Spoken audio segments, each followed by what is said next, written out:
నిజాంపేట మండల కేంద్రంతో పాటుగా కల్వకుంట గ్రామంలోని ప్రాథమిక వ్యవసాయ సహకార సంఘం ఆధ్వర్యంలో రైతు భరోసాపై సర్వసభ్య సమావేశం నిర్వహించారు।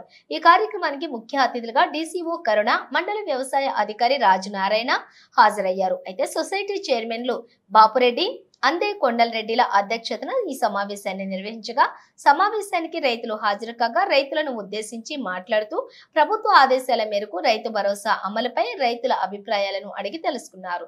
10 ఎకరాల లోపు వ్యవసాయం ఉన్న రైతులు, వ్యవసాయం చేసే రైతులకు మాత్రమే రైతు భరోసా కల్పించాలని, ఇన్కమ్ ట్యాక్స్ సంబంధం లేకుండా చిన్న సన్నకారు రైతులకు కూడా సకాలంలో రైతు భరోసా అందించాలని తీర్మానం చేశారు। ఈ కార్యక్రమంలోని society vice chairman Kasa Rajesham, వ్యవసాయ విస్తీర్ణం అధికారులు కావేరి శ్రీలత, సిఇఓలు శోభారాణి, గోపాల్ రెడ్డి, సొసైటీ డైరెక్టర్లు సుధాకర్ రెడ్డి, అబ్దుల్ అజీజ్, శ్రీనివాస్ గౌడ్, రాజ్యం, రవీందర్ రెడ్డి, మహేందర్ రెడ్డి, మహేందర్ గౌడ్, యాదవ్ రెడ్డి, రేణుక, మాజీ సర్పంచ్ కొమ్మాట సత్యనారాయణ, సొసైటీ కంప్యూటర్ ఆపరేటర్లు మైపాల్, రమేష్, రైతులు వై వెంకటేశం, చిన్న అంజగౌడు, శ్రీధర్ రెడ్డి, మాపురం రాజు, నవీన్ గౌడ్, ఫాజిల్ తదితరులంతా పాల్గొన్నారు।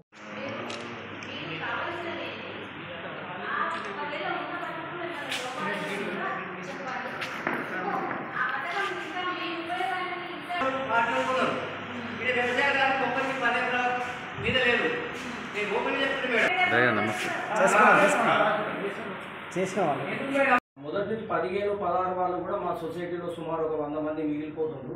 దయచేసి వారికి కూడా ఇస్తే నేను చాలా సంతోషపడతాను। మా సొసైటీ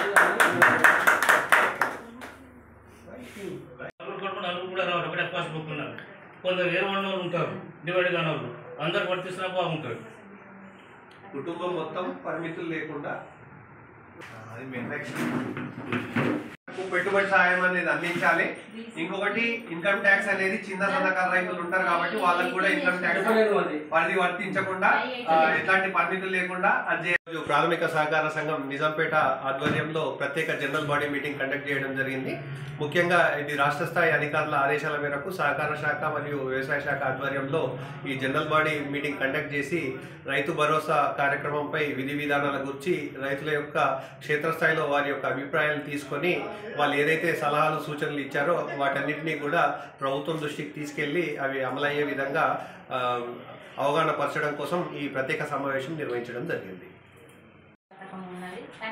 దాంట్లో ఏది ఏమైనప్పటికీ ఆ ప్రభుత్వం ఆ పథకంలో ఉన్న లోపాలు మీరేమన్నా మా దృష్టిలో తీసుకొచ్చినా లేకపోతే మీకు అది స్వేచ్ఛ వాతావరణంలో మిమ్మల్ని ఎవరు ప్రెజర్ పెట్టరు, మీకు చెప్పాలనుకున్నది చెప్పండి, తప్పనిసరిగా మేము చేస్తున్న నేపథ్యంలో మీ అభిప్రాయాలు సేకరించి అది మేము గవర్నమెంట్ దృష్టికి అయితే తీసుకెళ్లి రైతు భరోసా కార్యక్రమం మేము ఏ విధంగా చేస్తే అందరు రైతులకు లాభం అవుతుందనే నిజాంపేట నందు నిర్వహించడం జరుగుతుంది। ఈ సమావేశానికి ఇచ్చేసినటువంటి డీసీఓ మేడం గారికి, అదేవిధంగా చైర్మన్ గారికి, అదేవిధంగా ప్రాథమిక సహకార సంఘం డైరెక్టర్లందరికీ కూడా స్వాగతం, సుస్వాగతం। ముఖ్యంగా ఈ పెట్టడంలో ఉద్దేశం ఏంటంటే మనకు రైతు బంధు అనే పేరుతో ఇంతకుముందు మనకు రైతుల కోసం ప్రాథమికంగా జరిగేటువంటి రైతుల కోసం విత్తనాల పూర్తి మందుల కోసం ఎక్కువ ఉంటే ఇవ్వదని కూడా నా అభిప్రాయం। ఇంకోటి మిత్రుడు చెప్పినట్టు, రాజుగారు చెప్పినట్టు ఇన్కమ్ ట్యాక్స్ కట్టేటోళ్ళు కూడా ఇవ్వాలి, వాళ్ళు కూడా పంట పండించి సాగు చేస్తారు కాబట్టి సాగు చేసే వారికి ఇవ్వాలని పరిమితులు లేకుండా వ్యవసాయం చేసే ప్రతి ఒక్కరికి ఇవ్వాలని నేను అనుకుంటున్నాను। అదేవిధంగా ఈ రైతు రుణమాఫీ అనేది వ్యవసాయదారులు ప్రతి ఒక్కరికి ఎవరైనా సరే ఐటీ కడుతున్నా కట్టకపోయినా అందరికీ రుణమాఫీ చేయాలని